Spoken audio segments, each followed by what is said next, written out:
Imagine walking into a place no one dares to speak of, a village hidden deep within the woods, where the silence isn't peaceful, but menacing.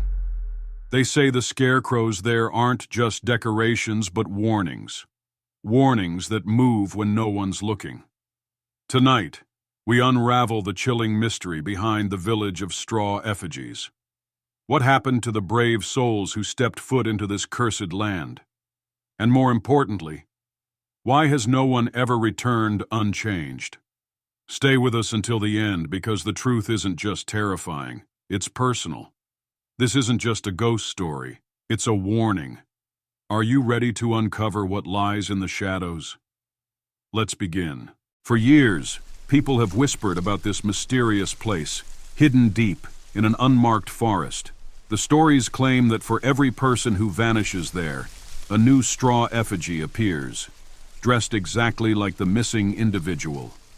Our story begins with a survivor, a man who barely escaped the village but lost his closest friends along the way. He spoke to us on the condition of anonymity, his voice trembling as he recounted the events of that fateful trip. Survivor, recorded. We didn't mean to find it. We were just hiking, looking for a shortcut to the highway. There were 5 of us. The GPS went haywire, kept spinning us in circles. That's when we saw the clearing. It was strange, quiet, too quiet, no birds, no wind. And the first thing we noticed? The scarecrows, dozens of them, just standing there, scattered around the village. One of my friends joked, must be some art project or something. But these weren't ordinary scarecrows. Their faces, they had faces. What the group initially thought were scarecrows were in fact straw effigies, life-sized, human-shaped, and clothed.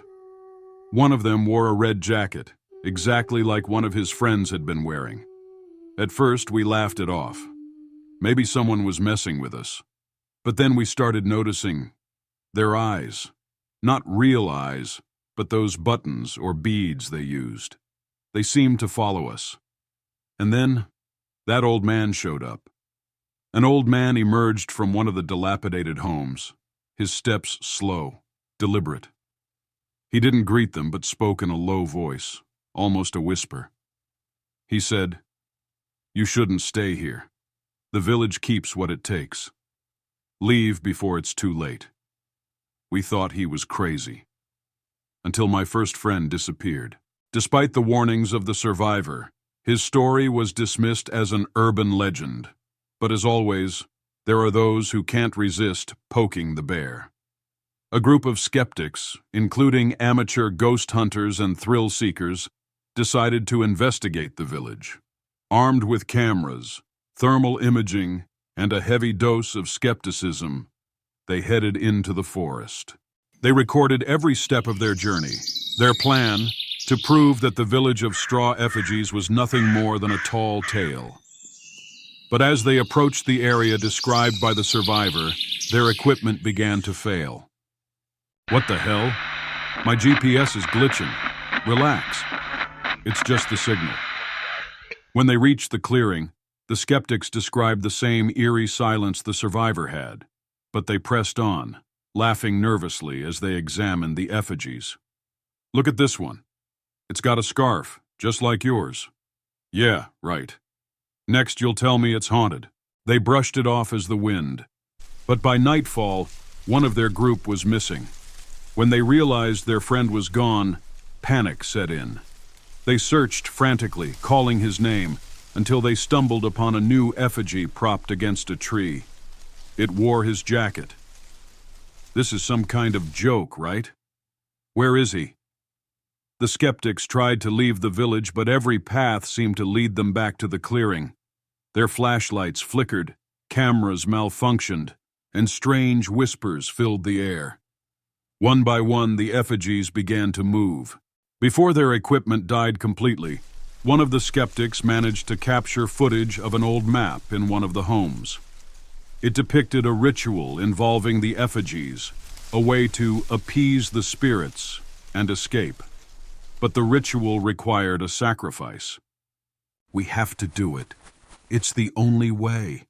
Are you insane? We're not killing anyone. In the end, it wasn't their choice to make.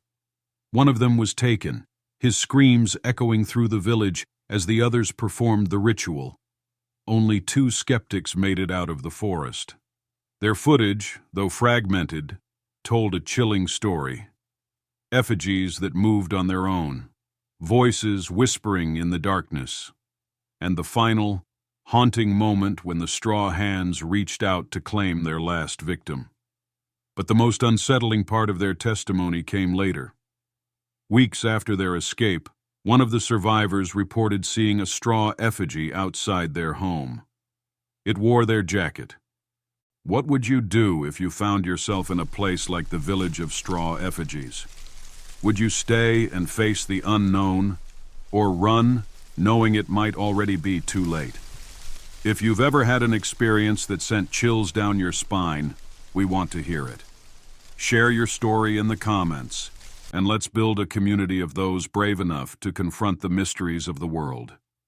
Don't forget to like this episode, share it with someone who loves a good scare, and subscribe so you never miss what's lurking in the dark. Your next adventure could be just one click away. See you in the next tale. Stay curious, stay cautious,